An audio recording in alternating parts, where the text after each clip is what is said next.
రంగుల Ratnam episode 1431 15th June 2026. Company opening scene వస్తుంది. రాము పంతులు గారు, బాబు రిబ్బన్ కట్ చేద్దుగాని రండి అంటాడు. సీత పదండి అంటుంది. సీత పదములు అంటూ కార్తీక్, రాము, సీత రిబ్బన్ కటింగ్ దగ్గరకు వస్తారు. రాము కత్తెర ఫ్లవర్ వాజ్ పెట్టిన కత్తెర కట్ చేయండి రిబ్బన్ అంటూ సీత రాముకి ఇస్తుంది. రాము ఆలోచిస్తూ ఉంటాడు. ఈలోపు టీవీ స్క్రీన్లో రామ్ అంటూ తల్లి కనిపిస్తుంది. నానా రామ్, నేను లేనని దిగులుగా ఉన్నావా? నేను నీతో లేనని దిగులుగా ఉన్నావా? ఎందుకురా, ఒక్కసారి నీ గుండె మీద చేసుకొని చూడు. ఈ అమ్మ నీకు తోడుగా ఉందో లేదో అనిపిస్తుందా? తోడుగా ఉందో లేదో ఏమనిపిస్తుందో చెప్పు, గుండె మీద చేసుకొని అంటుంది రాణి. నీ పక్కనే ఉన్నట్టు అనిపిస్తుందా అంటే రాము దానికి అవునమ్మా అంటాడు. మరి ఇంకెందుకురా? నాకు తెలుసురా, నువ్వెప్పటికైనా ఎదుగుతావని. ఎందుకంటే నా బిడ్డ మహారాజు ఎప్పుడూ మహారాజే. నేనే నీకు తోడుగా ఉంటే నీకెందుకురా ఇంకా ఆలోచన? కట్ చేయి, రిబ్బన్ కట్ చేయి అంటుంది వాళ్ళమ్మ. నా బిడ్డ ఎప్పుడు కలకల్లాడడం నాకు ఇష్టం. అమ్మ నీతోనే ఉన్నాననుకొని ప్రారంభించు కానీ నాన్న అంటుంది వాళ్ళ అమ్మ రాము వాళ్ళమ్మ రాణి. ఇంకా రాము రిబ్బన్ కట్ చేయడానికి సంతోషంగా రెడీ అవుతాడు. ఈలోపు ఆదిత్య, శైలు అన్నయ్య అనుకుంటూ వస్తారు.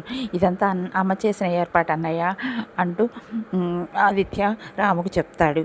టీవీ స్క్రీన్లో వచ్చే సీన్ మొత్తం.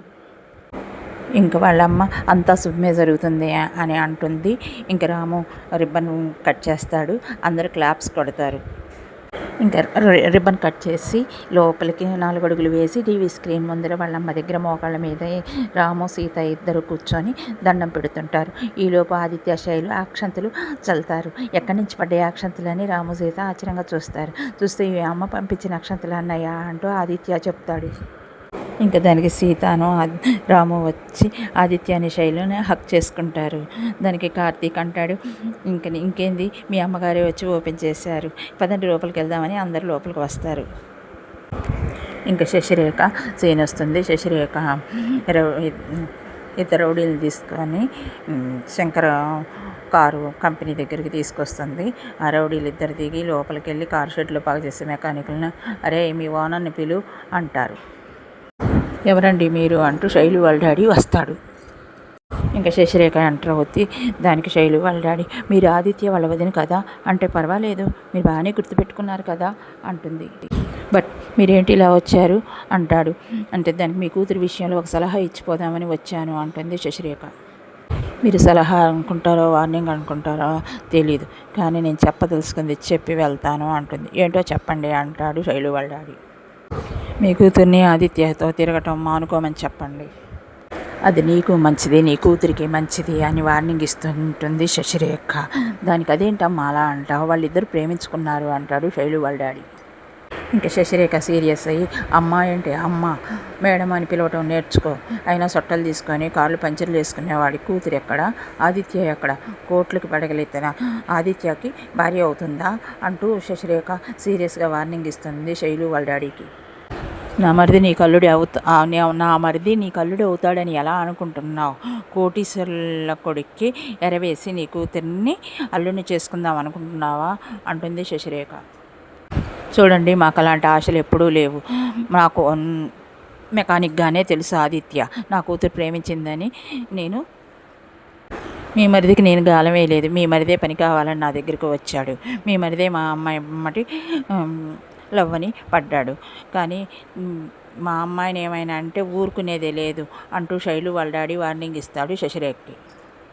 ఇంకా దానికి శశిరేఖ వాళ్ళ రౌడీ ఒకడు అంటాడు, ఏం మాట్లాడుతున్నావు, నీ గ్యారేజ్ని తగలబెట్టేస్తామంటే ఒకసారి శైలు వాళ్ళ డాడీ ఇలా చూస్తాడు. చూడు, మేము ఎంత గొడవలు పడ్డా మా మరిదిని కలుపుకుంటాం కానీ నీ కూతురిని కలుపుకోము అంటుంది శశిరేఖ. మర్యాదగా శైలుని ఆదిత్యానికి దూరం చెయ్యి, నీ కూతురు ప్రాణాలతో ఉంటుంది. నీకు భార్య కూడా లేదని విన్నాను. కూతురు దూరం అయిపోతుంది, గుర్తుంచుకో.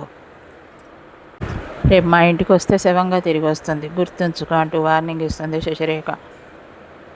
ఇంకా వెనక్కి తిరిగి స్టైల్గా కారే వరకు క్యాట్ వాక్ చేసుకుంటూ స్టైల్గా వెళ్ళిపోద్ది. ఇంకా రాము కార్తీక్ ఆఫీస్ వర్క్ చేసుకుంటూ దాన్ని డిస్కషన్ చేసుకుంటూ అలానే చైర్స్లో నిద్రపోతుంటారు.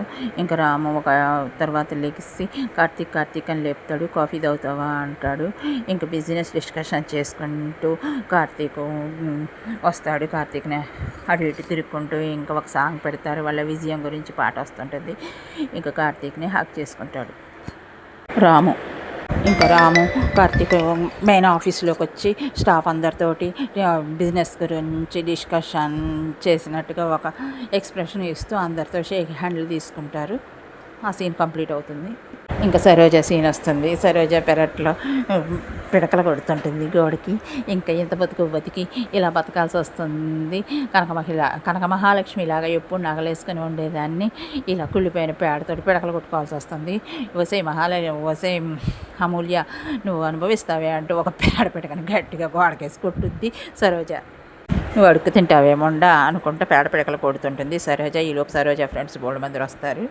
ఇంకా వచ్చిన వాళ్ళు ఊరికే ఉంటారా, ఏదైనా పిడకలు కొట్టాలంటే నీ తర్వాత అయినా అక్క అంటుంది ఒక ఫ్రెండ్ నీ కోడల్ని నిన్ను దారికి తెచ్చిన నీ కోడలికి సన్మానం చేయాలక్క అంటుంది. ఇంకో ఫ్రెండు నిన్ను ఎలా దారికి తెచ్చిందో ఆ కిటుకు కనుక్కొని మా కూతురికి కూడా చెప్పాలి, మా కూతురు అత్తగారు కూడా తెగ ఏదిస్తుంది అంటుంది ఇంకో ఫ్రెండు.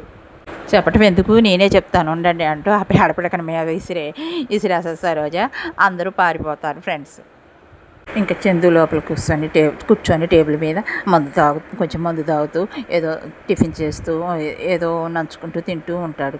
దానికి సరోజలో పిడకల కొడుతూ లోపల పరిగెత్తుకుంటూ వచ్చి కొడుకు దగ్గర సచ్చినోడా పిల్లాన్ని కూడా లైన్లో పెట్టుకోవా అని గట్టిగా అరిస్తే దానికి చందు అంటాడు, ఏందమ్మా మందు కూడా ప్రశాంతంగా తాగనివా అంటే, ఒరే గేదెల దగ్గర పోసేవి వచ్చి తెచ్చుకొని తాగరా అంటూ ఆ పిడకల చేత్తో రెండు కొడుతుంది చందుని సరోజ. ఇంకా దానికి చందు చీచి పేడ చేతులు పెట్టి కొడుతున్నావా అంటాడు. దానికి బయట జనం అందరూ నన్ను చీచి అనేలాగా చేసావు కదా, అది కోడలు అది కొరివి దెయ్యం అంటూ అరుస్తుంది చందు దగ్గర సరోజ. ఎప్పుడు లక్ష్మికలగా ఉండేదాన్ని ఇంటి దరిద్ర పెద్దమ్మలాగా చేసింది, ఇంటి ముందర పిడకలు కొట్టేలాగా చేసిందిరా అంటూ ఏడుస్తుంది చందు దగ్గర వాళ్ళమ్మ. కొరివి దెయ్యంరా అంటూ అరుస్తూ ఎర్రగా బుర్రగా ఉంది, దాన్ని ప్రేమించి చేసుకున్నావు, ఇటువంటి పరిస్థితి వచ్చిందంటే నేను ఎప్పుడు ప్రేమించాను, ఆ శశిరేఖ డబ్బులు ఇస్తానంటే ప్రేమించాను చేసుకున్నాను అంటే దాన్ని అమ్మేసే బదులు దాన్ని లేపేసి ఉంటే సరిపోయేది అంటుంది సరోజ. దానికి అమూల్య గదిలో నుంచి వచ్చే సీన్స్ అంతా చూస్తూ అంటుంది. దానికి సరోజ సెట్ అవుట్ అవుతుంది. ఏంటత్తయ్య అంటున్నారు అనుకుంటూ అమూల్య దగ్గరికి వస్తుంది. లేదమ్మా ఏమీ అంటలేదు అంటే, మరి పిడకలు కొట్టడం పూర్తయిందా అంటే, కొడుతున్నాను ఇంకా అవ్వలేదట. మరి ఏం వచ్చేసారు అంటే, వెళ్తున్నాను అనుకుంటూ వెళ్ళొద్ది సరోజ. ఇంకా అమూల్య అక్కడ ఉంటుంది. ఆ చందు అంటాడు, ఏంటి అసలు మమ్మల్ని ఏడిపిస్తున్నావు, అసలు ఈ రోజుల్లో పిడకలు ఎవరు యూజ్ చేస్తున్నారు అంటే, మరి నేను కొట్టినప్పుడు పిడకలు మరి మీ అమ్మని అనలేకపోయారు అంటుంది అమూల్య. మీరైనా పల్లెటూరులో పెరిగారు, నేను సిటీలో పెరిగాను, అయినా సరే పని అవసరం లేకపోయినా అడ్డమైన పనులన్నీ చేయించారే అంటూ అమూల్య సీరియస్ అవుతుంది చందు మీద. అందుకని కక్ష పెట్టుకొని మా చేత ఈ పనులు చేయించుతావా అంటూ చెయ్యి లేపి చెంప మీద కొట్టబోతాడు. ఆ చెయ్యిని పట్టుకుంటుంది అమూల్య. ఇంకా ఆ చెయ్యి నన్ను తాకిందంటే మా అన్నయ్యకి తెలుస్తుంది, నీ పరిస్థితి ఏంటో అర్థం చేసుకో అంటూ వార్నింగ్ ఇస్తుంది అమూల్య. దానికి సెట్ అవుట్ అయ్యి చందు, మా అమ్మ పాపం అమూల్య, మా అమ్మని అర్థం చేసుకో అంటాడు చందు అమూల్యతోటి. మా అమ్మ పిడకలు కొడితే పరుగు పోతుంది అంటే, ముందు మందు తాగటం మానేయండి, మీ అమ్మ పరుగు పోవటం ఆగిపోద్ది అంటూ బాటిల్లో మందు అంతా పారబోస్తుంటుంది. దానికి చందు అమూల్య ఆ మందు 2000 అయ్యయ్యో అంటూ బాధపడుతుంటారు. ఈలోపు సరోజ పక్క నుంచి అమ్మ పిడకలు కొట్టడం అయిపోయింది అంటూ వస్తుంది. బాటిల్లో మందంతా పారబోసి, ఇదిగో అత్తయ్య అని ఖాళీ బాటిల్ వాళ్ళ అత్తయ్య చేతిలో పెడుతుంది అమూల్య. ఇదిగో ఈ రోజు నుంచి మీకు స్పెషల్ డ్యూటీ చేస్తున్నా, మీ అబ్బాయి మందు దాక్కుండా చూసే బాధ్యత మీదే, ఈ ఇంట్లో అసలు మందు వాసన రావద్దు, అమాయకమైన ఆడపిల్లల్ని మానవత్వం కూడా లేకుండా హింసించారు అంటూ వార్నింగ్ ఇస్తుంది సరోజకి అమూల్య. నీ ఒళ్ళంతా పేడ వాసన వచ్చేలాగా చేస్తాను, ఇంట్లో మందు వాసన వచ్చింది అంటే అంటూ సరోజకు వార్నింగ్ ఇస్తుంది అమూల్య. ఇంకా అమూల్య వార్నింగ్ ఇచ్చి వెళ్ళిపోతుంది.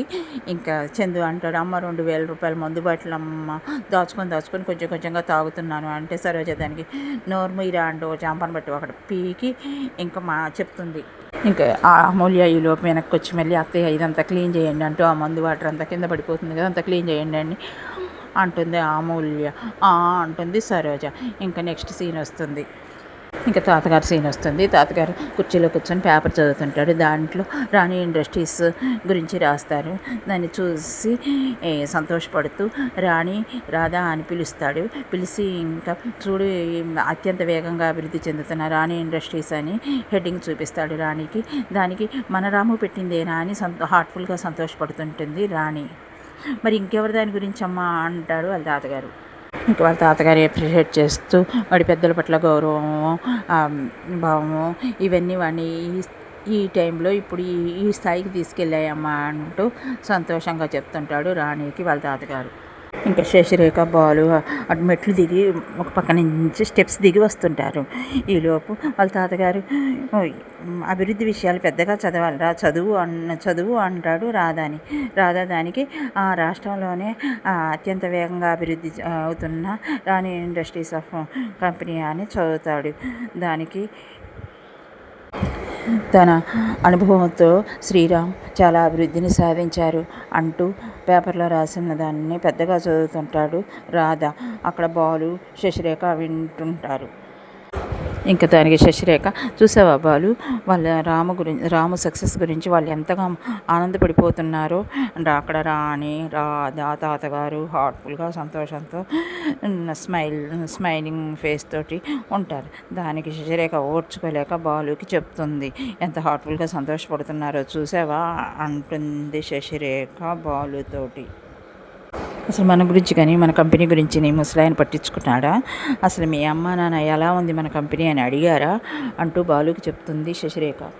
కానీ ఆ రాము ఇండస్ట్రీ పెట్టాడంట, దాని గురించి పేపర్లో రాశారంట, దాని గురించి ఎంత హడావుడిగా చెప్తున్నారో చూడు అంటూ శశిరేఖ వార్నింగ్ బీగుతుంటుంది బాలుకి. ఇంకా దానికి బాలు పరిగెత్తుకుంటూ వచ్చి వాళ్ళ డాడీ చేతిలోని పేపర్ తీసుకొని మొక్కలుగా చించుతాడు. దానికి ఏంటిరా ఇది అంటే, పని పట్టలేని వాళ్ళు ఏదో పేపర్లో రాము గురించి రాస్తే మీది సంతోషపడిపోతారా అంటూ పేపర్ చించుతాడు. దానికి రాని బాలు వాళ్ళ అమ్మ, అరే ఆగరా అంటుంది. చించి మొక్కలుగా చేసి, ఇప్పుడు చదవండి, ఏం చదువుతారో ఏం సంతోషపడిపోతారో చూస్తాను అంటూ బాలు వార్నింగ్ ఇస్తాడు. దానికి వాళ్ళ తాతగారు అంటాడు, చూసావా నీ పెద్ద కొడుకు అభివృద్ధిని చూసి ఓర్చుకోలేక నీ చిన్న కొడుకు చేస్తున్న నిర్వాహకము అని తాతగారు చెప్తుంటాడు. దానికి తాతయ్య అంటూ బాలు సీరియస్ అవుతాడు. నువ్వు నా మీద అరిచినంత మాత్రాన నా మాట మారుతుందేమో కానీ నా మనసులా మారుతుందిరా అంటూ బాలుకి చెప్తుంటాడు తాతగారు. దానికి రాణి అందుకొని, చూడు బాలు, పేపర్ చేతిలో ఉంది కదా అని చించి ముక్కలు చేశావు, కానీ వాడి ఎదుగుదలను ఎలా ఆపుతావురా అంటూ రాణి వార్నింగ్ ఇస్తుంది బాలుకి. పేపర్ మీద రాసిన రాతల్ని చింపగలిగిన నుదుటి మీద రాసిన రాతలను ఎవరు చింపడం వల్ల కాదురా అంటూ బాలు వాళ్ళ అమ్మ వార్నింగ్ ఇస్తుంటుంది బాలుకి. భూమి పొరల్లో దాగి ఉన్న బంగారానికి విలువ ఉంటుంది, అలాగే నా రాము కూడా విలువ ఉంటుంది. క్యాబ్ నడుపుకొనివ్వలేదు, బిజినెస్లో ఎక్కడ చేరకుండా చేశారు, చివరికి రాళ్ళు కొట్టుకునేలాగా చేశారు అంటూ బాలు వాళ్ళ అమ్మ బాలుకి గట్టిగా వార్నింగ్ ఇస్తూ చెప్తూ ఉంటుంది. ఇంకా శశిరేఖ, ఆ న్యూస్లో నిజం ఉండాలి అంటే మీరు ఎంత కష్టపడితే వాడు అంత వన్నదే లేడు అంటూ తాతగారు చెప్తుంటాడు శశిరేఖకు. ఇంకా విజయం సాధిస్తాడు అంటూ తాతగారు అంటుంటాడు. దీనికి రాధా అంటాడు, అదృష్టవంతుల్ని బాగు చేసే యోగ్యత దురదృష్టవంతుల్ని చెడగొట్టే దుష్టత వీళ్ళ దగ్గర ఉన్నాయి, ఈ జన్మకి వీళ్ళని బాగు చేయడం కుదరదులే అంటూ రాణికి చెప్తాడు రాధా. ఇంకా బాలుకి శశిరేఖ వార్నింగ్ ఇచ్చి ఇంకా రాణి రాధా తాతగారు ఎటోళ్ళు అటు వెళ్ళిపోతారు. ఇంకా శశిరేఖ బాలు దగ్గరికి వచ్చి, ఇంకా రాము సక్సెస్ని మనం ఆప్ చేయాలి అంటూ ఇంకా శశిరేఖ చెప్తుంటుంది బాలుకి.